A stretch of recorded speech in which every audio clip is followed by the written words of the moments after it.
सदस्यता अभियान तो चुनाव आयोग द्वारा जो निर्धारित मापदंड है उसके तहत होता है। हर एक राजनीतिक दल को चलाना है। हाँ, इसमें यह जरूर है कि वह सदस्य रहे या न रहे, उम्मीदवार लोकसभा का बन सकता है। विदेश जाने का अधिकार है, लेकिन उसका प्राथमिक शर्त है केवल पासपोर्ट की बुनियाद पर आप नहीं जा सकते, न्यायालय की अनुमति लेना होगा। जनक है और व्यक्ति को अपने आत्म साक्षात्कार करना चाहिए कि ये परिस्थिति क्यों पैदा हो गई कि पासपोर्ट तो बनवा लिया, लेकिन उसी समय लिखवा लेते कि कोर्ट से अनुमति के बाद ही इनको भेजा जाएगा। नमस्कार, आप देख रहे हैं न्यूज़ 4 नेशन। मैं आपके साथ अभिजीत सिंह। नेता प्रतिपक्ष तेजस्वी यादव बिहार में कार्यकर्ता संवाद यात्रा पर निकले हुए थे और उनकी जो यात्रा है वो आज खत्म हो जाएगी और कल से आरजेडी का जो सदस्यता अभियान है वो शुरू होने वाला है। इससे बात करने के लिए हमारे साथ जदयू के मुख्य प्रवक्ता है नीरज कुमार।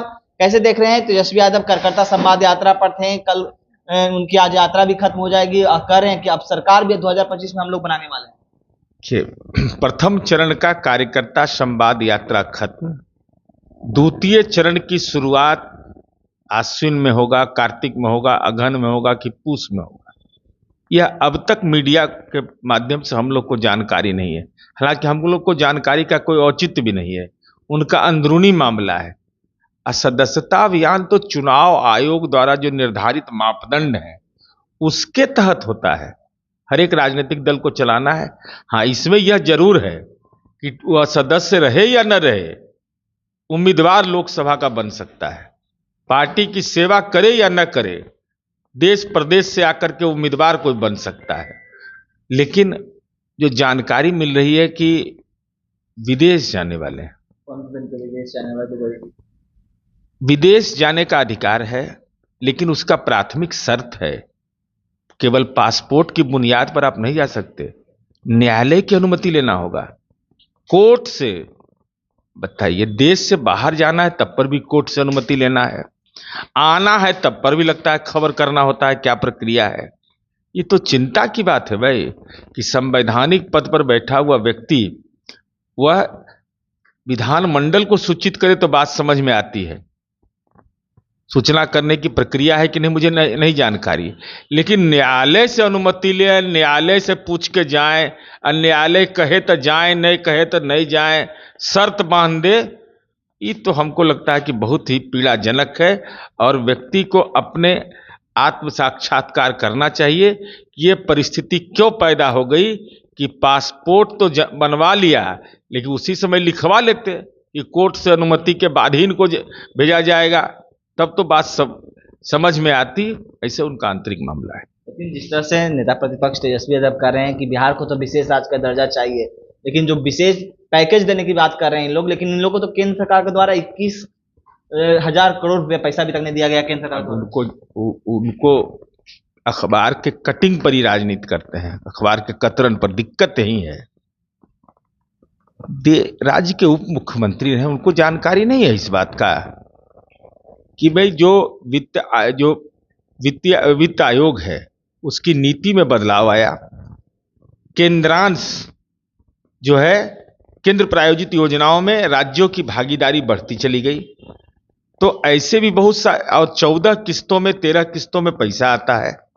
ये नहीं केवल बिहार में, बंगाल में भी वैसे ही आता है। अब 31 मार्च को एक अवधि खत्म होती है 1 साल की, अब 30 मार्च को पैसा आएगा तो 31 मार्च को खत्म कर दीजिएगा उसको, मार्च लूट है। अरे भाई, वित्तीय प्रणाली है, इसके तहत राज्य को अपना असेसमेंट करता है। अगर कोई ये बात रहती है तो केंद्र सरकार में जो फाइनेंस कमीशन है उसको लिखा जाता है। अभी तो बिहार सरकार अपना जो मीडिया में खबरें आई है इस संबंध में जानकारी एकत्र कर रहा है। अब आरोप लगा दिए, भाई होमवर्क करके आरोप लगाइएगा तो बेहतर होगा।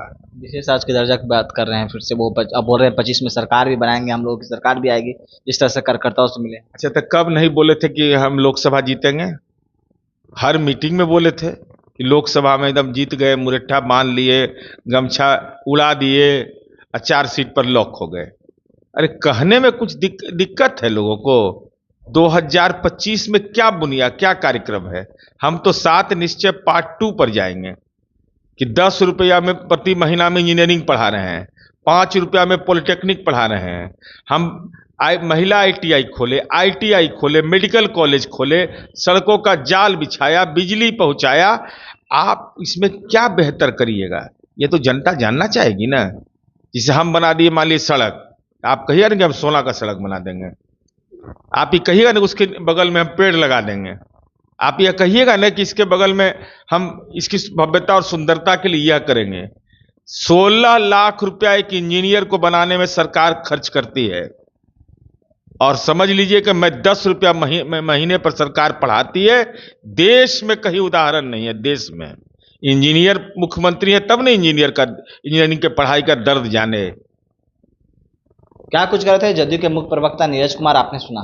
इस्तेमाल करो बने न्यूज़ पॉइंट के साथ।